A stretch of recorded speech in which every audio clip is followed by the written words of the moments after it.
Hello guys, welcome back to my channel Baishakhi and চ্যানেলের পক্ষ থেকে আপনাদেরকে স্বাগত আবার একটা নতুন ভিডিওতে। আজ আমার অ্যানিভার্সারি ৩য়তম। তো আপনারা আশীর্বাদ করুন যেন আমি এইভাবে হাসতে খেলতে সারা জীবন পার করে যাই।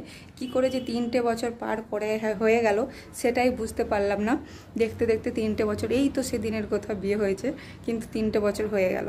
তো এইভাবে যেন আমরা সারা জীবন এই থাকতে পারি, হাসি ফুর্তি গল্প খুনসুটি এইসব করেই। আপনারা আশীর্বাদ করুন এবং ভালোবাসুন। তো সকালবেলায় রেডি হয়ে গেছি, আজকে আমি শাড়ি পরেছি। তো সকালবেলায় কিছু 10টার মতো বাড়িতে চলুন কিছু খাবার বাড়িয়ে নিই। আজ করবো চিড়ের পোলাও। চিড়েটা ধুয়ে রেখে দিয়েছি, এখানে চীনাবাদাম নিয়ে নিয়েছি, এখানে বিনস নিয়েছি, এখানে ক্যাপসিকাম নিয়েছি, আর কিছু দেবো না, এগুলো দিয়েই তৈরি করব। ক্যাপসিকাম আর বিনস কেটে নিয়েছি, এখানে সাদা তেল দেওয়া আছে। আমি বাদামগুলো ভেজে নেব, আগে বাদাম দিয়ে দিয়েছি, বাদামগুলো ভেজে নেব। আজ পুরো ভিডিওটা দেখবেন, ভালো লাগবে আপনাদের। বাদাম ভেজে তুলে নিয়েছি, এরপর সবজিগুলো দিয়ে দিয়েছি। আপনারা চাইলে এখানে কারি পাতা দিতে পারেন, আমার কাছে কারি পাতা নেই সেই জন্য দিলাম। নুন হলুদ দিয়ে সবজিগুলো ভেজে নিই। সবজিগুলো ভাজা হয়ে গেছে, এরপর বাদামগুলো দিয়ে দেবো।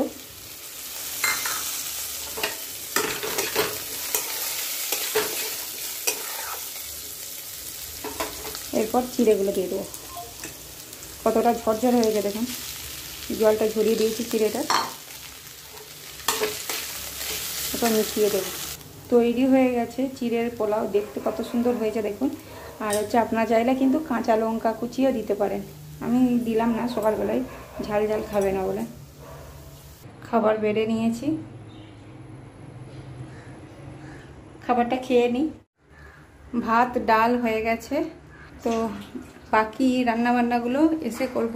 প্রচুর কাজ আছে আজকে, এই জন্য তাড়াতাড়ি অনেক কিছু করব ভেবেছিলাম, কিন্তু সব কিছু আজকে হবে না, কারণ কালকে এই বাড়িটা ছেড়ে দিতে হবে।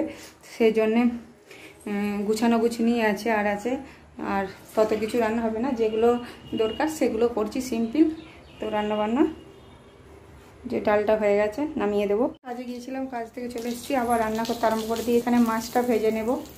মাছ ভাজা হয়ে গেছে, এখানে ভেন্ডি ফ্রাই করে নিই। এখানে ভেন্ডি ভাজা হয়ে গেছে, মাছ ভাজাও হয়ে গেছে, এটা ঢাকা দিয়ে দিলাম।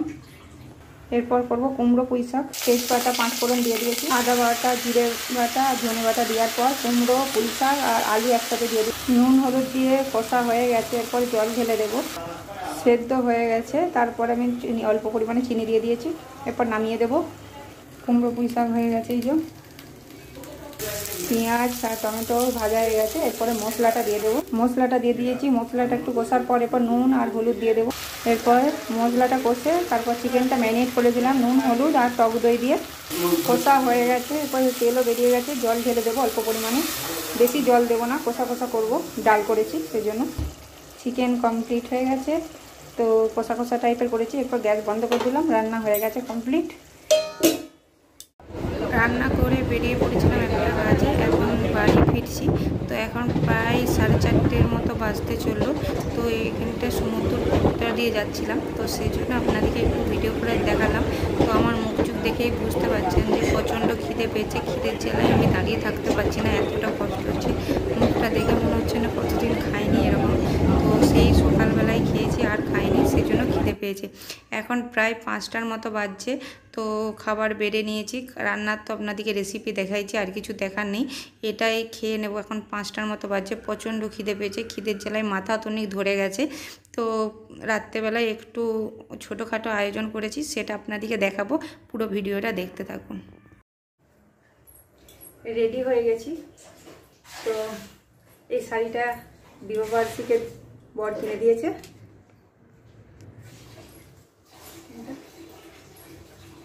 কেমন লাগছে কমেন্টে জানাবেন কিন্তু।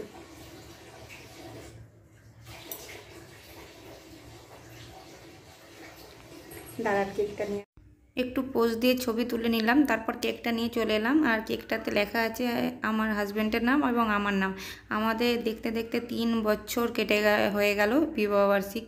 তো মান অভিমান সুখ দুঃখ এই নিয়ে দাম্পত্য জীবনে আমাদের 3টে বছর কেটে গেল। আর এই যেটা ফোয়ারার মতো চলছিল ওটা আমি বুঝতেই পারিনি প্রথমে কি। তো ওটা এমনি ফি দিয়েছিল, সেটার জন্য আমি বুঝতে পারিনি। তো আমরা কেক কাটিং করতে আরম্ভ করে দিয়েছি। আর আমার বর না একটু কেমন একটু সাদা সিধে ধরনের, ও এইসব সম্বন্ধে না পারে না, ওই সব লোকে যে আনন্দ ফুর্তি করে বিবাহবার্ষিকী ওগুলো পারে না করতে। তো ওকে ডাকলে আর করলে তবেই ও ওইসবের মধ্যে আসে, ক্যামেরার মধ্যে, না হলে আসতে চায় না শর্ট করে। তো আমি ওকে জোর করেই ক্যামেরার সামনে বসিয়েছি। ও বললো তুমি কাটো একা। আমি বললাম আমাদের বিবাহবার্ষিকী কি আমি একা কাটতে পারি? আমার কি জন্মদিন হচ্ছে যে একা কাটবো? ও তার জন্যে যা করে একটু জোর করেই বসিয়েছি। ও বসেছে, আর কেকটা দেখুন খাওয়ালাম, ও পুরোটাই খেয়ে নিল। তারপর যে আমাকে খাওয়াতে হয় সেটা তো কেউ জানে না। তো ওকে বারবার ধরে বলছি যে আমাকে একটু খাইয়ে দাও, খাইয়ে দাও। তারপর ও হেসে দিয়েছে, তারপরে ও নিয়ে আমাকে খাইয়ে দিল। তো ও এগুলো জানে না কিছুই, ওকে বলে দিতে হবে তবে ও জানে, নাহলে ও কিছুই জানে না। তো ওর এর সম্বন্ধে কোনো জ্ঞানই নেই। তো বাচ্চা টাইপের। দিয়ে তারপরে একটু ছবি তুলে নিলাম দুজনের, এই ছবিগুলো তো থাকবে সারা জীবন, সেই জন্য একটু ছবি তুলে নিলাম। তারপরে দেখুন কেকটা কাটা হয়ে গেছে, আর মোমবাতিটাও নিভিয়ে দেব, দিয়ে ওকে কেটে কেকটা একটু খাওয়াবো, দিয়ে দেব প্লেটে করে। তো সেই জন্য প্রদীপটা নিভিয়ে দিলাম, মানে যেটায় 3 লেখা ছিল সেটা নিভিয়ে দিলাম। তো এরপরে ওকে কেকটা কেটে আমি বলছিলাম যে আমার নামটা খাবে না তোমার নামটা খাবে? দিয়ে আমি বললাম তাহলে আমার নামটাই খাও তুমি, আমি তোমার নামটা খাবো। তো ওর আমার নামটাই চকলেটটা ওকে দিয়ে দিলাম, পুরো নামটাই। তারপরে ওকে পিস পিস করে কেক কেটে ওকে দিলাম। তো সত্যি কথা বলতে কেকটা দারুণ খেতে ছিল, দারুণ সুন্দর। তো সে ছোটো কেকই নিয়েছিলাম, বেশি বড় নিয়ে নিই, কারণ দুজনেই আছি তো, আর কেউ নেই। তো সবাই মিলে থাকলে একটা বেশি আনন্দ হয়, কিন্তু দুজনের মধ্যেই একটু কেক কেটে সেলিব্রেশন করলাম। এত ব্যস্ততার মাঝে তো সময় হচ্ছিল না, তো এইটুকুই করলাম, যেটুকু পারলাম সেটুকুই আনন্দ করলাম। হয়ে গেছে। তো আর রাত্রের রান্না তো আছেই, দিনের বেলা যে রান্না করেছিলাম ওই রান্নাই আছে। তো রাত্রে আর কিছু রান্না করব না। রান্না হয়েছে ভাত, আর ডালটা ছিল, আর যা যে তরকারি ছিল সেগুলো সবই রয়েছে, মাছ ভাজা রয়েছে একটা, আর এখানে কুমড়োর তরকারি আছে, আর চিকেনও আছে, এইটুকু আছে, ও খাবে নি। আর তো রাতের বেলার খাবারটা খেয়ে নিই। পুরো ফাঁকা করে দিয়েছি, মাইক্রোওভেন আর সব পরিষ্কার করে দিয়েছি। আর রান্নাঘরে থাকলেই যে কোনো জিনিস তেল চিটে বেশি পড়ে, তো ওগুলো ধুয়ে পরিষ্কার হয়ে গেছে। এখানেও অনেকটা হয়ে গেছে, জাজি আছে সব ধুয়ে নিচ্ছি। ফ্রিজটা একটু মুছে দিই। এই কাজ সারা হলো, সব কিছু এখনও কমপ্লিট হয়নি, কালকে আর অনেক কিছু আছে, সকাল থেকে উঠতে হবে। এখন 11:30 বাজছে, এরপর শুয়ে পড়ি। আজকের ভিডিওটা এই পর্যন্ত। আপনাদের যদি ভালো লাগে তাহলে লাইক, কমেন্ট, শেয়ার আর সাবস্ক্রাইব করতে ভুলবেন না। আজকের মতো টাটা। আপনারা ভালো থাকুন, সুস্থ থাকুন। সবাইকে জানাই গুড নাইট, শুভরাত্রি। আবার দেখা হবে অন্য কোনো ব্লগে।